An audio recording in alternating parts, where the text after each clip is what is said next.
جو اسلحہ کے میدان میں امریکہ کی بالادستی کے لیے اب یا مستقبل میں خطرہ بن سکتے ہوں۔ روس، جرمنی، جاپان، برطانیہ اور فرانس کو بڑی طاقت تو ماننا، البتہ انہیں عالمی طاقت کی حیثیت سے تسلیم نہ کرنا، اس امر کی کوشش کہ ان میں سے کوئی بھی ملک مستقبل میں عالمی طاقت نہ بن سکے۔ پروفیسر خورشید احمد کے خیال میں امریکی مفاد کو درپیش خطرات میں مسلمانوں کی بنیاد پرستی کو اہم مقام حاصل ہے۔ امریکی نظام کے علمبرداروں کی نگاہ میں بنیاد پرست مسلمانوں نے مغربی تہذیب و تمدن کی نعمتوں کو ٹھکرا کر ایک فرسودہ نظام کے احیاء کی حماقت کی ہے۔ امریکہ کے اس نئے نظام میں اسلام اور امت مسلمہ کا مقام امریکہ کے سابق صدر رچرڈ نکسن کے اس بیان سے کیا سکتا ہے جو انہوں نے گورباچوف ریگن ملاقات کے موقع پر امریکی رسالے فارن افیئرس میں اپنے مضمون میں کہا تھا۔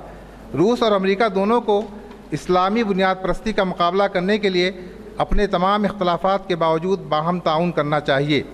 سابق صدر رونالڈ ریگن نے اپنے خود نوشت میں لکھا ہے، اگرچہ اہل اسلام میں آپس میں بے شمار اختلافات ہیں، لیکن اسلامی بنیاد پرستی نے اسرائیل دشمنی میں انہیں اس طرح یکجہت کر رکھا ہے جس میں وہ اپنے سارے اختلافات بھول کر نہ صرف عرب بلکہ غیر عرب حتیٰ کہ ایران اور افغانستان کے باشندے بھی اسرائیل کی تباہی پر کمر بستہ ہیں۔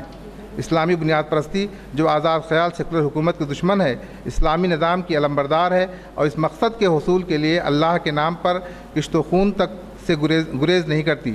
اس لیے اسلامی بنیاد پرستی نے اپنے پیروکاروں کو یہ سکھا رکھا ہے کہ وہ مخالف قوتوں سے نبرد آزما ہوتے ہوئے اگر مارے گئے تو شہید ہوں گے اور باغ عدن کے سارے دروازے ان پر کھلیں گے۔ انہی متعصب بنیاد پسندوں کے ہاتھوں ریاستہائے متحدہ امریکہ شرق اوسط میں اپنے دو عظیم وفادار اتحادیوں شہنشاہ ایران اور انور سادات سے محروم ہوا۔ اگر اسلامی بنیاد پسندوں کو عروج نصیب ہو گیا تو دنیا صدیوں پرانی نجات پسندی سے دوچار ہو جائے گی۔ زندگی بھر میرا بہت ساری حقیقتوں پر ایمان رہا ہے، لیکن اگر یہ جرم ہے تو میں فخر کے ساتھ اعتراف کرتا ہوں، یہ میرا ایمان کہ امریکہ پر اسرائیل کی بقا کو یقینی بنانا ایک لازمی امر ہے۔ پروفیسر خورشید نے اپنی ایک تجزیاتی رپورٹ میں امریکہ کے حالات پر تبصرہ کرتے ہوئے لکھا ہے کہ امریکہ اپنی طاقت کے گھمنڈ میں تو دوسری عالمی جنگ کے بعد ہی مبتلا ہو گیا تھا اور اس رجحان میں برابر اضافہ ہوتا رہا ہے، لیکن افغانستان سے روس کی پسپائی، اشتراکیت کے زوال اور دیوار برلن کے انہدام کے بعد سے اس کا غرور اور غرہ آسمان سے باتیں کرنے لگا ہے۔ ان 12-13 برسوں سے نئی عالمی نظام کی گھن گرج کچھ زیادہ ہی بلند ہوئی ہے اور امریکی صدی کے آغاز کے دعوے عالمی فضا کو بوجھل کرنے لگے ہیں۔ امریکہ کی قیادت کو یہ زوم ہو گیا ہے کہ اب وہ ناقابل تسخیر ہے، اسے عقل کل کا مقام حاصل ہے اور وہ شہنشاہ عالم کی حیثیت اختیار کر چکا ہے۔ امریکی صدر جارج بش جونیئر اور ان کی ٹیم نے ذمہ داری سنبھالنے کے بعد تنہا پرواز کے اشارے دینا شروع کر دیے اور گلوبلائزیشن پر امریکیت کی چھاپ لگانے میں مصروف ہو گئے۔ امریکی بالادستی کی ننگی جارحیت پر اقوام متحدہ، عالمی اداروں اور دوست ممالک سے مشاورت کا جو پردہ موجود تھا وہ اس سے بھی نجات پانے میں لگ گئے۔ 1990 میں عراق نے کویت پر حملہ کر کے ایک طرفہ قبضہ کر لیا تو امریکہ نے کویت کی حمایت کی اور عراق پر حملہ کر کے مجبور کر دیا کہ وہ کویت سے خالی ہاتھ واپس جائے۔ اس پر پروفیسر خورشید احمد نے امریکہ پر دوہرے معیار کا الزام لگاتے ہوئے لکھا کہ اگر کویت پر عراق کا غیر قانونی اور ایک طرفہ قبضہ ایک جرم تھا تو فلسطین پر اسرائیلی اور بوسنیا پر سربیا کے قبضے کو بھی ویسا ہی جرم قرار دیا جانا چاہیے۔ اگر بعض مسلمانوں کے تشدد کی مذمت کی جاتی ہے تو ارض فلسطین میں اسرائیلی شہریوں اور قابض فوجوں کے کہیں اور زیادہ مظالم کی مذمت کیوں نہیں کی جاتی؟ مغرب اور اس کے پروردہ ممالک کی طرف سے اسلام اور مسلمانوں کے اوپر بنیاد پرست، نجات پسند، جنونی، مغربی مخالف، بے وقات اور نہ جانے کیا کیا الزامات لگائے گئے۔ اس پر تبصرہ کرتے ہوئے پروفیسر خورشید رقم طراز ہیں، اسلام اور مسلمانوں کی ظریفی یہ ہے کہ وہ مسلم دنیا جو ماضی میں مغرب کے ہاتھوں کافی نقصان اٹھا چکی ہے اور جو ابھی تک مادی، اقتصادی، تکنیکی اور فوجی لحاظ سے کمزور ہے، اسے مغرب کے لیے خطرے کے طور پر پیش کیا جا رہا ہے۔ اپنے تشخص کی بازیافت کے لیے مسلمانوں کی کوششوں اور ان کی طرف سے اپنے معاملات کو درست کرنے کی مساعی کو مغرب کے لیے ایک چیلنج بتایا جا رہا ہے۔ وہ اپنے یہاں جمہوری عمل کی تقویت اور خود انحصاری کے حصول کے لیے جو بے ضرر سی کوشش کر رہے ہیں انہیں اسلامی بنیاد پرستی کے خود ساختہ دیو کی صورت میں پیش کیا جا رہا ہے۔ امریکہ کے سابق صدور رچرڈ نکسن اور رونالڈ ریگن اور فرانسس فوکویاما جیسے دانشوروں نے اسلام کو مغرب کے لیے ایک خطرے کے طور پر بڑھا چڑھا کر پیش کیا ہے۔ وہ سب یہی ڈھڈورا پیٹ رہے ہیں، اگر کوئی بھوت یورپ اور امریکہ کا پیچھا کر رہا ہے تو وہ اسلامی بنیاد پرستی کا بھوت ہے۔ یہ ایک غیر حقیقی اور ایک طرفہ جنگ ہے، اور سیاستداں، صحافی اور ذرائع ابلاغ کے لوگ، حتیٰ کہ بعض اہل تحقیق بھی ایسا خوف سے بھرپور منظرنامہ ابھارنے میں فریق بن چکے ہیں، لیکن اس سے بڑھ کر سچائی سے بعید اور کوئی بات نہیں ہو سکتی۔ اس کے بعد میرے مولانا مجیب اللہ ندوی رحمۃ اللہ علیہ کی تحریروں کو جو امریکہ اور اس کے ریشہ دوانیوں کے تعلق سے ہیں، اس کو میں نے نوٹ کیا ہے۔ میں اب آخری پیرا پڑھ کر کے اپنا مقالہ ختم کرتا ہوں۔ عالم اسلام اور مسلم دانشوروں کا یہ تجزیہ صورتحال کی بھرپور عکاسی کرتی ہے۔ امریکہ کو ان زمینی حقائق کا ادراک ہونا چاہیے اور مسلمانوں کے اندر پائی جانے والی بے چینی اور تشویش کا سنجیدہ تجزیہ کرنا چاہیے۔ دوسری طرف مسلمانوں کو بھی اس بات کا بھرپور احساس ہونا چاہیے کہ اسلام اور عالم اسلام کے خلاف اس چوطرفہ جنگ میں کامیابی اسی صورت میں مل سکتی ہے جبکہ مسلمان بحث مجموعی حقیقت پسندی کا راستہ اختیار کرتے ہوئے آزادی، غیرت اور ایمان کے تقاضوں کی تکمیل کریں۔ اہل ایمان کے لیے نجات کی یہی واحد راہ ہے۔ ان کے لیے اصل فیصلہ کن سوال یہ ہے کہ انہیں مسلمان رہتے ہوئے اپنی زندگی کی تشکیل و تعمیر کرنی ہے یا اسلام سے بے نیاز ہو کر دنیا طلبی کا راستہ اختیار کرنا ہے۔ بقول پروفیسر خورشید احمد، اگر مطلوب اسلام ہے تو پھر اپنے ایمان، اپنے نظریے، اپنے دین، اپنی تہذیب اور اپنی سیاست پر قائم رہنے اور مشکلات کا مردانہ وار مقابلہ کرنے کے سوا کوئی راستہ نہیں۔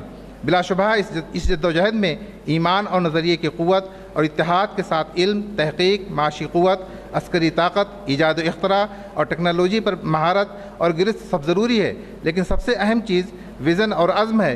اگر ویژن موجود نہیں اور عزم و ارادے کا فقدان ہے تو پھر ابھرنے اور ترقی کرنے کا کوئی امکان نہیں، لیکن اگر یہ موجود ہیں تو پھر توفیق الہی سے تمام مسائل بھی حاصل ہو سکتے ہیں اور زمانے کا نقشہ اسی طرح بدلا جا سکتا ہے جس طرح ماضی میں بدلا گیا۔ وآخر دعوانا الحمدللہ رب العالمین۔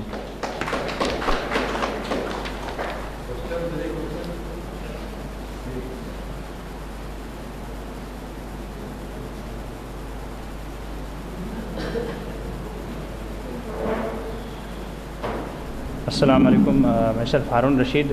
میرا آنریبل اسپیکر سے فی الحال تو میں ایک آبزرویشن بھی دینا چاہوں گا کہ جیسا کہ اس وقت کہا گیا کہ امریکہ جو ہے مطلب بینگ اے سپر پاور آہستہ آہستہ کرب کر رہا ہے عرب نیشنز کو، تو میں یہاں پر آیت اللہ خیمنی کے اسٹیٹمنٹ لانا چاہوں گا کہ ان نے جب عرب اسرائیل کنفلکٹ شروع ہوا تھا تو اس وقت انہوں نے کہا تھا کہ یہ چند گنے چنے یہودی خود کو سمجھتے کیا ہیں، اگر اس وقت تمام مسلمان اکٹھے ہو جائیں اور اپنے گھروں میں سے ایک ایک بکٹ بالٹی پانی کی لے کر گئیں اور ان کے اوپر پھینک دیں تو ایک بہت بڑے سیلاب میں غرق ہو جائیں گے۔ تو بات آتی ہے یہاں پر ڈس یونٹی کی کہ مسلم امپائر جو ماضی میں ایک بہت بڑا سپر پاور تھا، لیکن جو ہم اس وقت انسفیشینٹ ہو رہے ہیں ٹو فیس امریکہ، چاہے وہ کسی بھی پرسپیکٹ میں ہو، مجھے لگتا ہے کہ ہم جو ہیں بڑھ چکے ہیں، اور وہ ہر اسپیکٹ میں دیکھا جائے تو پہلے ایک امپائر تھا، اب ہم نیشنلسٹ ہو چکے ہیں، نیشن، جیسے کہ اقبال نے بھی کہا کہ سرسبز خداؤں میں تازہ سب سے وطن ہے، پیرہن جو اس کا وہ دین کا کفن ہے۔ تو میرا آنریبل اسپیکر سے یہ سوال ہے کہ to maintain unity what remedial measure should we adopt? Thanks.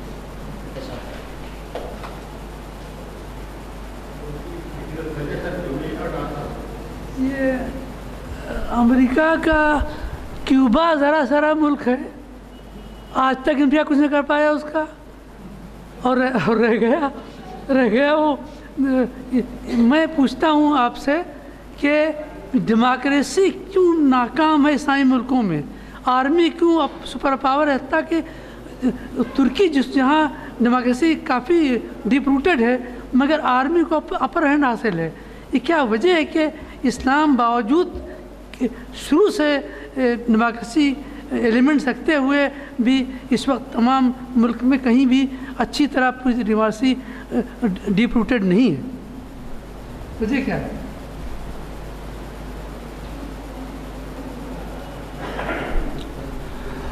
دونوں ہی سوال کا ایک جواب ہے کہ ہمارا تعلق قرآن و حدیث سے جو مطلوب ہے وہ اب نہیں رہ گیا ہے۔ اگر ہم اپنا تعلق قرآن و حدیث سے مضبوط کر لیں تو دونوں مسائل آسانی کے ساتھ حل ہو سکتے ہیں۔ ہم نے قرآن پاک کو اور حدیث پاک کو چھوڑ دیا، اپنی زندگی سے نکال دیا ہے۔ اللہ کے رسول صلی اللہ علیہ وسلم نے اپنے آخری خطبے میں جو فرمایا تھا کہ میں تمہیں دو چیزیں دے کر کے جا رہا ہوں، اگر تم اس کو مضبوطی سے پکڑے رہو گے تو کامیاب ہوگے، کبھی ضلال کے راستے پہ نہیں پڑو گے۔ ایک پہلی چیز قرآن کریم اور دوسری چیز حدیث نبوی۔